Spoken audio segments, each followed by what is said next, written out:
Hi, this is homework 4, part D1.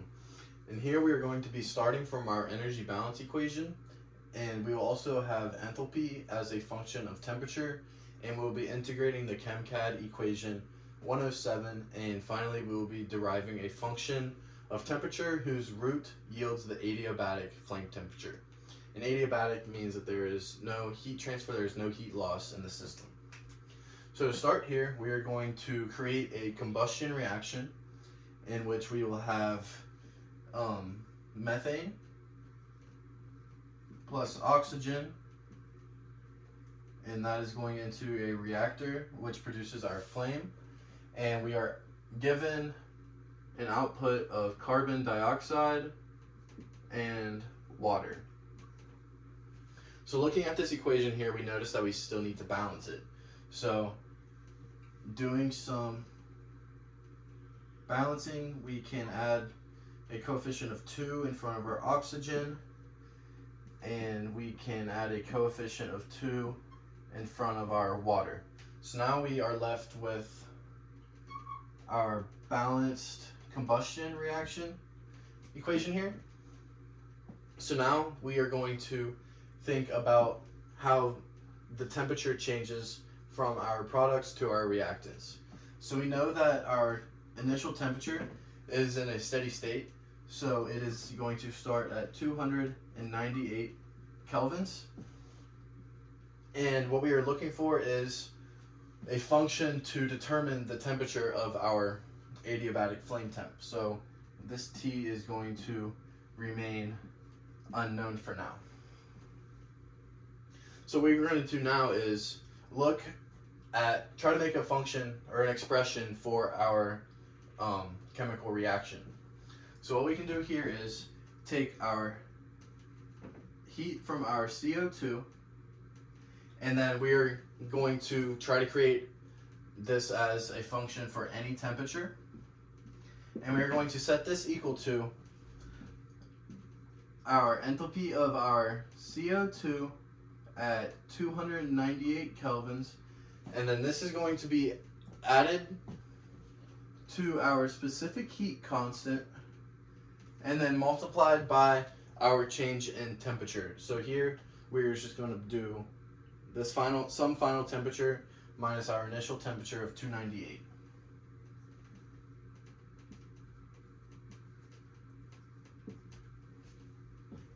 So now what we're going to want to do is try to come up with some sort of integration to calculate what we are given here. So what we're going to do here is integrate from 298 to some temperature T. So what this does here is allowing us to calculate our integration from some initial value to whatever our final temperature T is. So what we're going to be integrating here is our specific heat times our differential of our temperature. So now that we have that, we can take a look at our energy balance equation, which we derived in a previous homework, but we can write that down as the differential of our internal energy plus kinetic energy plus gravitational of our system is going to be equal to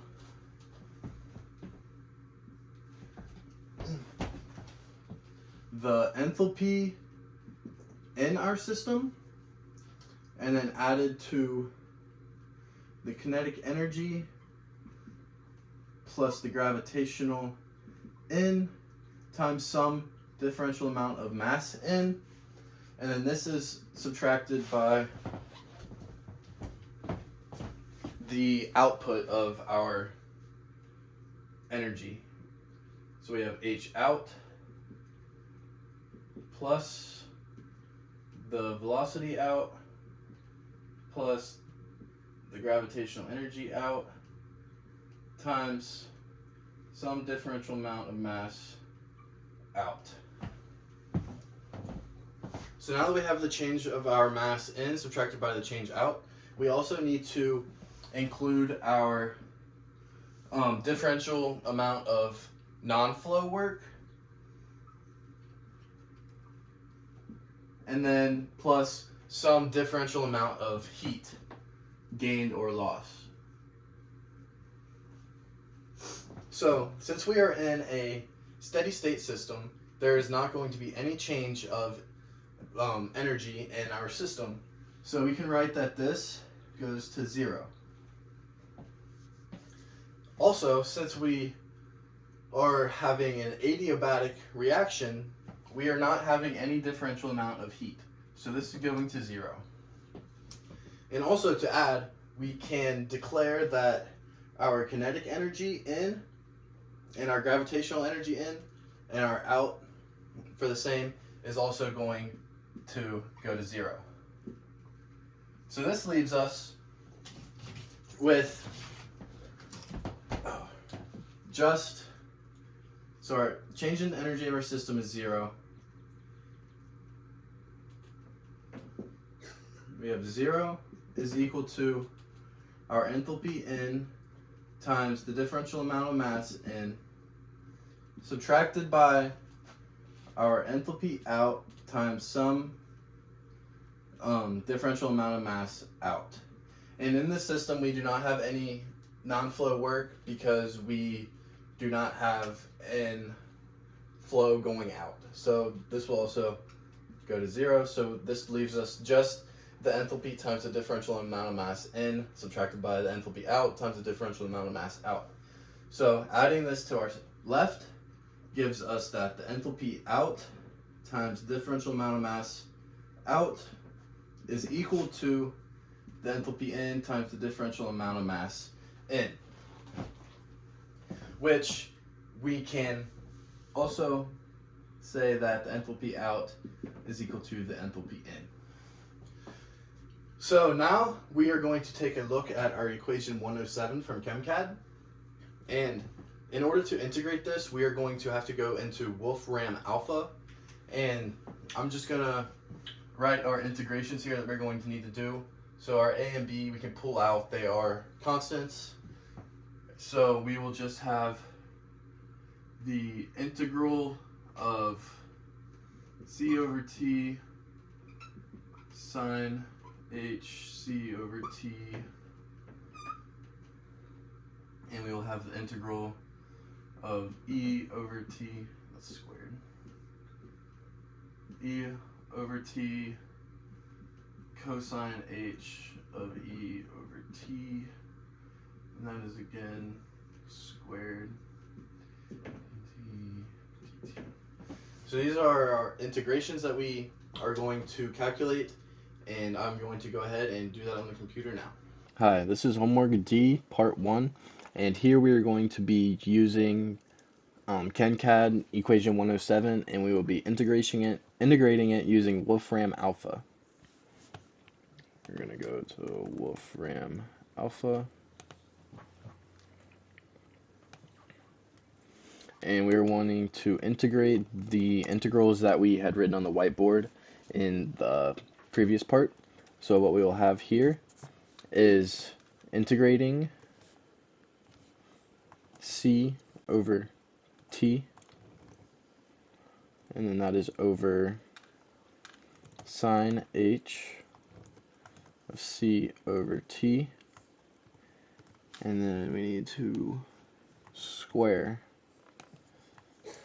this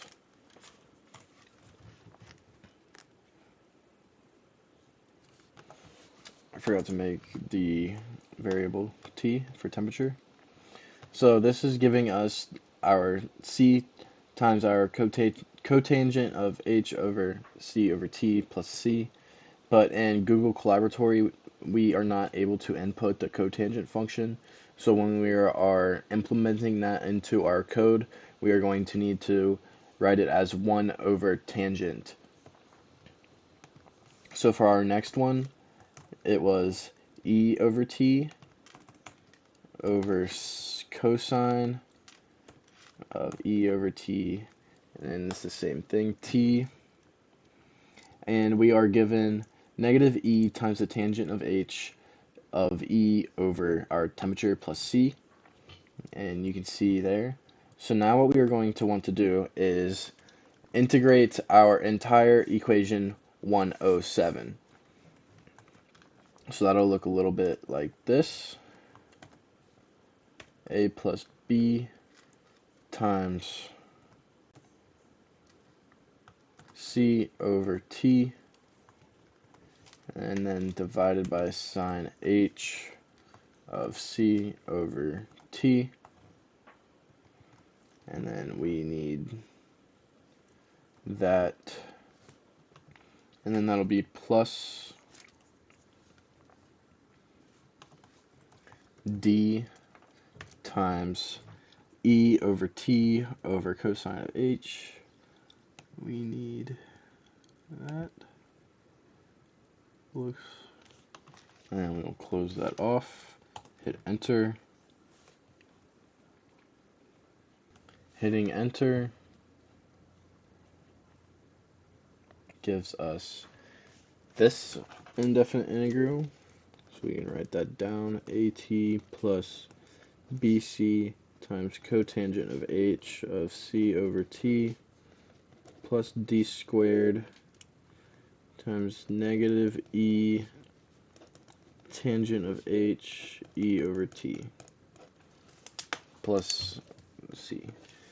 And remembering that how the cotangent occurred when we first tried integrating this, we just need to, when we input it into Colaboratory, input it as 1 over tangent.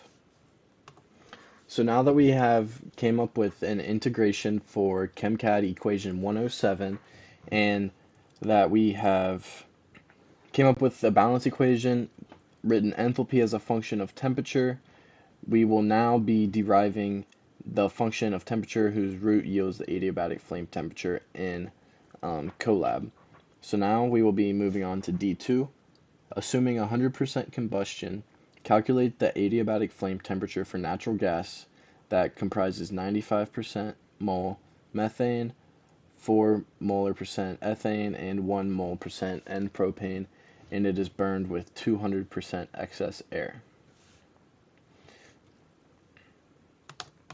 I've just pasted this in, and that is just pulling all of our props and all of the data that we are going to need in order to compute this problem and to do it efficiently and without taking super long to do it. We can just pull from this library.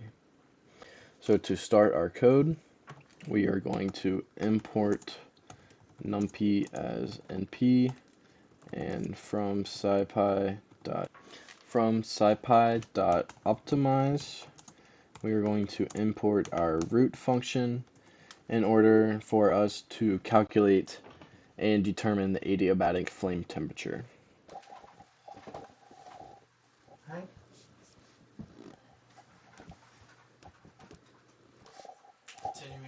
Continuing on with our code, we are going to want to go to our go to the GitHub site, and we are going to want to pull the props that we have done and went ahead and loaded into our code. So now we can set p is equal to props, and what we are going to want to do here is pull all of the different compounds that we are dealing with in this part, and we just want to pull all of their properties into this notebook. So we can start first with methane,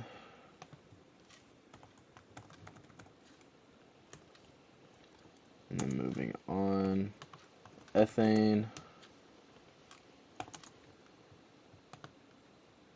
after ethane we have N-propane, and propane. Next we have excess air, and we know that in air we are going to have oxygen, carbon dioxide,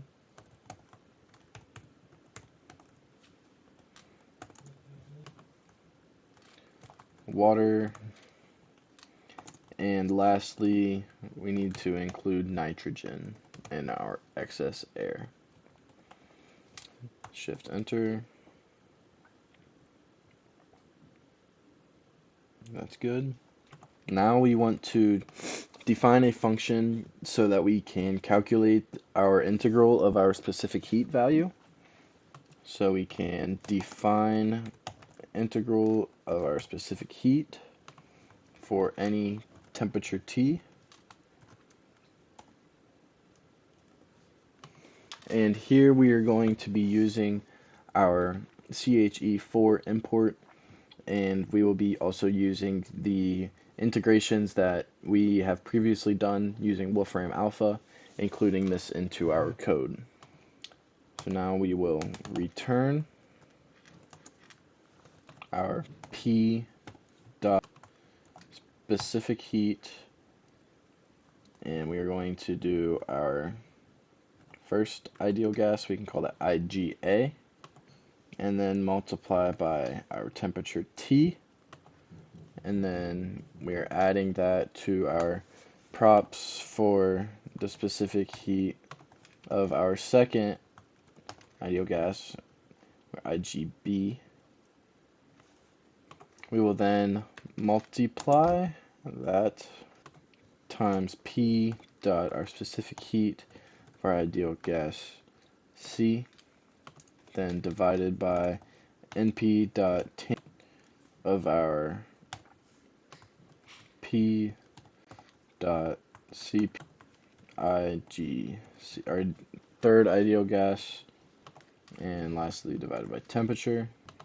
Next, we are going to be subtracting what was on the right hand side, which is P dot our specific heat times the fourth ideal gas. We're going IGD times P dot the specific heat ideal gas. And basically what all this doing is the IG, A, B, C, D, E is pulling the raw properties from each of our compounds from our notebook that we have inserted. So it's just pulling those numbers from the table for us. And then multiplied by NP dot tan H of P dot CP IGE, the fifth one, over T. And what we need to lastly do is divide by 1,000 to make sure that our units are in the right order. Because we are dealing with joules and kilojoules, we need to make sure we are dividing by 1,000 in order to keep our answer correct with the units. Shift enter. Next, we are going to be defining our heat of, we can just start by defining our enthalpy as a function of temperature. So we can define H of T, and here we will be returning the function that we had derived on the whiteboard for this, and that is going to be props times our heat of formation of an ideal gas, and then we will be adding the integral of our specific heat at some temperature, and we will then subtract the integral of our specific heat at 298. Shift enter. So for our next step in our code, we are going to want to include our fuel composition and our breakdown of our input components in order to accurately calculate the molar mass and the number of moles for each. So we know that our excess air is in 200%, so I can input our excess air is equal to 2, and our fuel comp position or fuel makeup is equal to, I'm going to make it an array of values of 0.95, 0.04, and 0.01.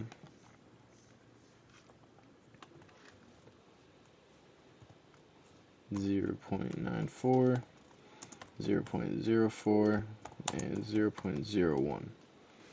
So we have that array for our breakdown. Next, we are going to want to include a sort of 2x1 matrix in which we will be multiplying the values in order to calculate the molar mass of each number of hydrogens and number of carbons. So we can set m is equal to np.array, and we need to include both sets of our number of moles that we calculated, 1, 2, and 3.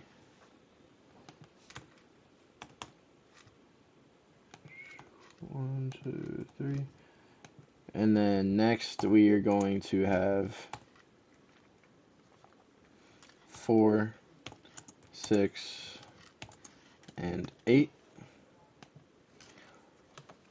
So now we need to include a line of code in which we multiply these two arrays by each other in order to create a matrix, and we can get a value for our answer.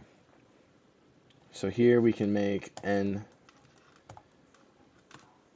c and n h equal to our variable m, and we're doing matrix multiplication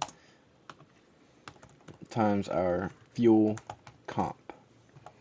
And we can also declare what this NC is, and we can make our numbers of CO2 equal to NC.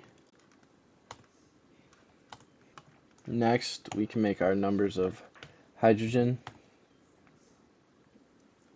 dihydrogen monoxide or water equal to numbers of hydrogen divided by 2. Since our water takes up two hydrogen molecules, this will just simply give us the more straightforward answer here. Now we want to look at the stoichiometric ratios of our molar masses of carbon dioxide and water. So we are going to look at NO2 stoich, just so we can find the molar mass of our diatomic oxygen that we are needing. And we can set that equal to our numbers of CO2 plus n, our number of hydrogen molecules divided by 2, again because it takes up 2. Now we need to take into account of our oxygen that is in our excess air, because we have just been looking at the oxygen in our carbon dioxide and our water. So our numbers of oxygen that could possibly be in the air is going to be equal to our previous line that we found, NO2 underscore stoich, for the molar mass of that oxygen, and this is then multiplied by 1 plus our excess air variable. And we are doing this just to take into account all of our different forms of oxygen in our system. Lastly, what we need to do is to taking into account our numbers of moles of our nitrogen that is in our excess air. So we can say our number of our nitrogen gas, also a diatomic, and N2 is equal to 79 divided by 21, because that is the percentage of nitrogen and gas, and then times our number of our oxygen, and O2. So continuing on, we need to write functions for the moles in our system and for the moles out of our system. So we can start with moles in, and that is going to be equal to NP, and here we are going to use our concatenate function, which is just bringing all of our data and values together and linking them. So we are going to pull from our fuel composition, and we are going to be including an array of values for the number of moles in our system. And for this reaction, we are also going to be concatenating an array of values for the number of moles of each of our compounds in our system. To start, we are going to go with our numbers of O2, and then it is 0 moles and 0 moles again, and then we have some number of nitrogen gas. So now that we have our moles in function, we are going to want to incorporate a moles out function. And instead of concatenating our moles out, we are going to create an array with our number of moles of each of our inputs, zeros, and then we are going to move to our number of O2 stoich, and then this is going to be then multiplied by our excess air, and our parameters are going to be numbers of CO2, number of our water, and number of our N2 gas. Shift enter.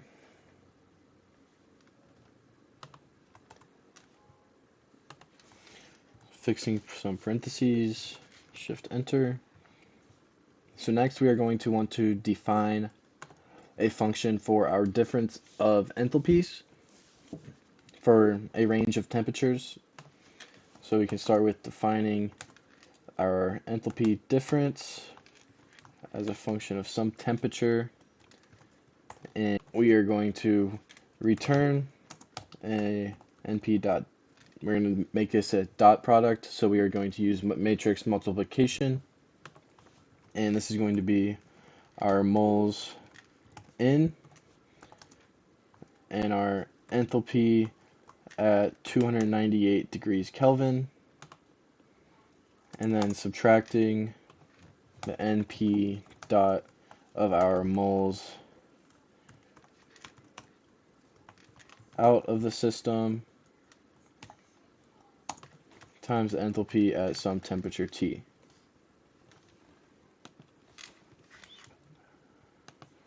Moles out.